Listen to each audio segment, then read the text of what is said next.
So is it you? What? Surrender the temple to Lord Ganondorf at once, or perish with the rest of this town.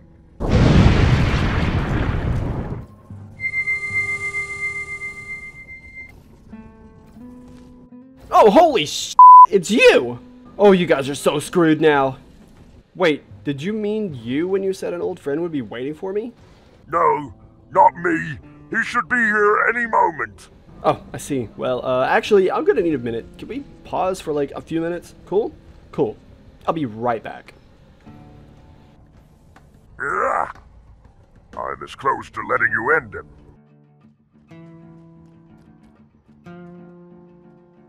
In this tutorial, I'm going to show you how to get the AI to follow you once you get inside its visible range. And the visible range is a little different than what it sounds like. More like it's a radius around the AI, and once you enter that area, it will notice you and then start to follow you. So like when you get within a certain distance to the AI, it will. So let's go see what I mean. Okay, so for map setup, I've already got an AI spawner set up here. He just has the basic settings, you know how it goes. For me, I have the Elite Ultra, and he's not going to kill me because he likes me, I swear. And yeah, he's on Squad Alpha, which is important for this, I suppose. And that's pretty much it for that. He's going to be on a 1-second delay. Now we're going to need to go into scripting and grab a pointer. We're going to need a couple of these, but this is the first one we're going to work with. Turn it around. It don't really matter. I'm just weird about things like that. I like them to be symmetrical and pointing the right way, all that good stuff. Okay, so this one we're going to name grab AI. That's only because it's going to be we're going to set it up as a boundary. It's going to be a zone, an area monitor that picks up the AI for it, so we can grab an actual like unit from it without actually selecting it from the graph, because it's a little harder to do it that way. This way we're guaranteed to get one. You can actually have the bottom set to the same as everything else, so 15 by 15 by 15. Basically you just want the radius to equal your radius of your AI spawner right here. You want them to have the same size. Alright, so now we've got that area monitor set up, actually, our pointer. So we can actually set up another one. This one's going to be important. This one is going to be the one that sets a range for if they can find you or not. This is their visibility range is what we'll call that. But we're just going to name it range in the for the name. There we go. This one you want a little bit wider, of course, because, you know, players, you don't want them to have to get right up on them for them to notice. Change the top so that way they can notice people a good bit above them. We're going to do 45 by 45. And the bottom is good enough as long as it goes under the ground a good little bit. We're actually going to show this one so that way you can see it moving with him. So there we go. That's almost all the map setup. We're going to set up an AI move zone. We don't have to, but I'm going to just to show you that it works and that when he moves that it works. So we're going to name this move to like I do in my other tutorials where something would move to a location or something. So there we go. That's all we need. Let's go ahead and grab our pointers. Don't let me forget. Actually, I'm going to do that real quick. Let's go ahead and pull these pointers into our node graph and place them. There we go. I do need to assign that move zone real quick. There we go. Move zone. So now let's get into our scripting. We're actually going to set up the Holy Trinity, as I do in a lot of my videos, for declare squad variable. And there we go. We're going to name it the squad that's going to be used for this zone, and it's going to be alpha because I didn't change the squad. He just defaults to alpha. Go ahead and change it to everything. It's all the information. There we go. We're actually going to set up a second Holy Trinity just later on. So to start this off, you already know the event we're going to use. When we use this Trinity, we're going to use on squad spawned with squad label. Place it right here and change that to alpha. Move our set squad variable to here because that's all we need to do. Plug it into there and then plug the squad into the value. And we're done with that. Now we need to go get an area monitor event, which is in events, and it's called on object entered area, which means we also need to go down here to variables basic and grab an area monitor, place that under here. We're going to go ahead and connect area monitor to area monitor. The area monitor object that we're going to be looking for is our grab AI, the one that is right above our AI spawner. The reason why we're doing this is because we're going to now set up a Holy Trinity for an object variable. That way we can get an AI that spawns here as an object variable to, you know, manipulate and do some things with, and that's important. So let me go ahead and set these up. Okay, got them all, and now we're gonna name them Alpha AI because he's on Alpha and he's an AI. Make sure your scope is local on all these variables because that's pretty much like I said, unless I say otherwise. The scope's always going to be local, but there are instances where you would have it global, just not now. Oops. Alpha AI. Oh my lord. There we go. Cool. So now we're going to set the object variable, but we've got to place it here because we're going to have a little bit of stuff in the middle here. We're going to go to our logic tab, and we're going to grab a branch. There we go. We place this right here, and we can go ahead and hook this up. Condition, we'll get to that, and we're gonna have it to true. So what happens if it's true? This will happen. Okay, and the only thing we need to do is go up here to AI Advanced and grab the Get Is AI, because this is what this is going to do. Is it's going to check things that enter this area, and it wants them. And I'm trying to set it up to where it's only going to say, is it an AI? And if it is an AI, this is going to happen. If anything else enters it, it's not going to do anything. This allows us to register the object, which it doesn't matter if you have multiples. It's still going to work. It's just going to set it up as one of those AIs. So the one will technically be the leader in a way. My identifier did that again. Isn't that weird? It does that from time to time. Anyway, so there we go. Now we have our object variable set. We're going to use these two momentarily, just not yet. Now we need to get on object entered area once again. No, actually, let me back up. This is one of the most important parts right here. We're going to go into Advanced Custom. Yeah, there we go, and grab every in seconds. I'm going to go ahead and change the seconds to the 1/10 of a second, the smallest amount possible. Now we're going to go into Objects Transform. Get object position. Let's go and move this. And this is where we're going to get object variable. We're going to use it right here. Go ahead and plug it in here. Our Alpha AI.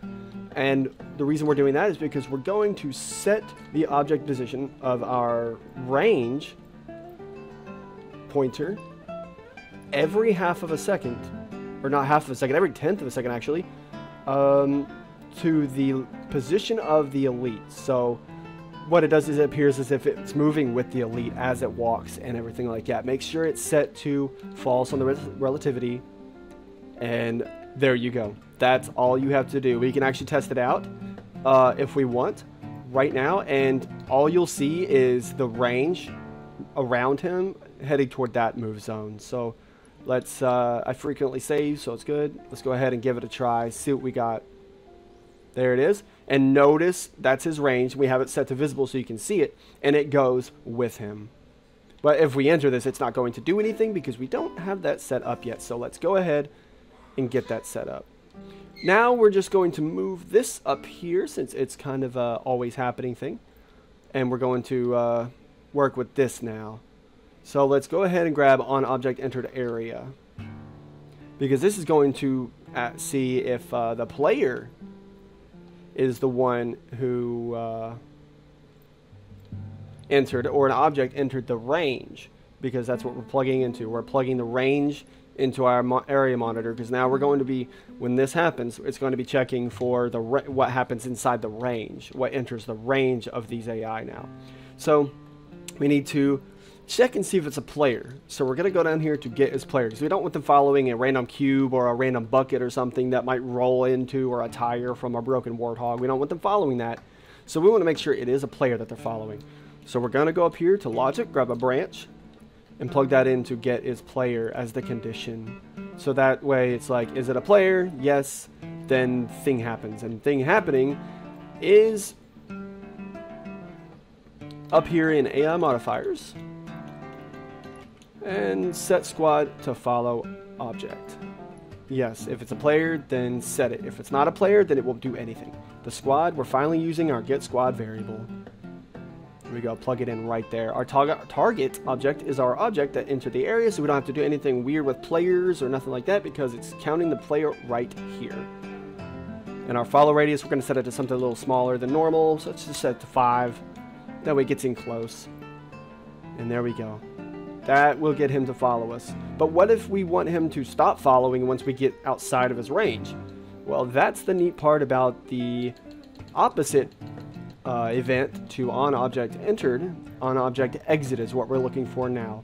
And all we'd have to do is grab this area monitor here on the output and plug it in there. Since it's a reference and not a variable that is affected and changed in the script, we can actually just go ahead and grab it from there and plug it in anywhere else we want without having to waste too many nodes. We're going to check it again, see if it's a player. So we're going to repeat this process. Oop, duplicated one too many. There we go. Now get as player, plug it in the exact same way. And then now we just go up here to AI modifiers. And at the very bottom, set squad, stop following. There we go. Plug it in just like that. Squad, plug that into our squad that we had following in the first place, because we don't have to duplicate the node for that. And there we go. This will get you the results that you want. Because when you step out of his range, he's going to go back to whatever move zone he is assigned to. And if he does not have a move zone assigned, he will go back to his spawn point, because the spawn points are technically counted as their very first move zone. So let's give it a test and see what happens. Let him walk on over there. Go ahead, buddy. You got plenty of time. Don't patronize me. Oh, I'm not patronizing you or anything. Come on. Come with me. Ugh. So now he's going to follow me no matter where I go, as long as I don't leave his radius. And the thing about it is, he's going, you know, the nav mesh and everything. They might path find in some weird spots, which will cause them to walk outside of your range and stop following you, which is a little weird. But that's just kind of how it works. But see, he's just going to stand here, follow me around. Now, if I walk out and somehow outspeed him and I leave his zone, he immediately starts going back to his move zone. There you go. And he won't do anything. He'll shoot at you if you are an enemy. He will still shoot at you while he's running, but he won't follow you unless you step back into the ring. So lastly, I'm just going to show you that this does work on multiples, though it is a little weird. I really haven't figured out the way to move the range to a different AI once one dies, so it does get a little weird. But this will do it, at least for the most part, of what you want. We're just going to grab a grunt ultra. There we go. Go ahead and spawn it in. Because they stick together. Since they're in the same squad, same spawner, they stick together. So it's close enough that it looks like it's just in between the both of them. There we go. And they're going to follow until I step out. Keep in mind, though, that the way your hitbox interacts with the range or area monitors and pointers and volumes, even if you're kind of inside of it, it's not counting you unless you are all the way in the zone, just like that. And it won't count of you exiting until it'll count as you exiting if you even step outside of it a little bit. Just kidding, I was wrong. It actually functions the exact same way. You have to be all the way out for it to count as you being outside of it. But notice it's on the grunt. It randomizes it, I believe, each time. So it's just whenever they spawn, they kind of do all of that. Once I figure out a way to get them to respawn and get it to attach back onto them and attach onto different AI, I'll do an updated tutorial, but that will do it for now. That will get them to follow you within a certain range. And noticing you can set the range to whatever you want. You can increase this to a more realistic number. I only did that so you could actually see what was going on. You can increase this to 150 if you really wanted to. And then once you step into the ring, they'll follow you from where they are all the way to you. And then it'll be a lot harder to get away from them because, you know, the range is so wide and they're moving toward you, so it's harder to get away. So that's basically the gist of it. That's how you get them to follow once you get into a certain range. And if they exit, or if you exit, then it will send them back to where they want to go. One small other thing is if another player enters, then it will start following the other player instead, and I haven't exactly figured out a way around that. So this is a very basic tutorial, a beginner version of getting them to follow you within a certain range. I'm still working out the rest of the kinks, but for now, that'll get it to follow any player that steps inside its range. This channel is getting way bigger than I ever really expected, and I know I say that every time a milestone is crossed, but it's true every time. I'm doing my best out here so I can make it easier for you to do the things that you want in your maps, and I wouldn't have it any other way. I gotta get back out here though, because I don't know how long they plan on waiting. So, where were we?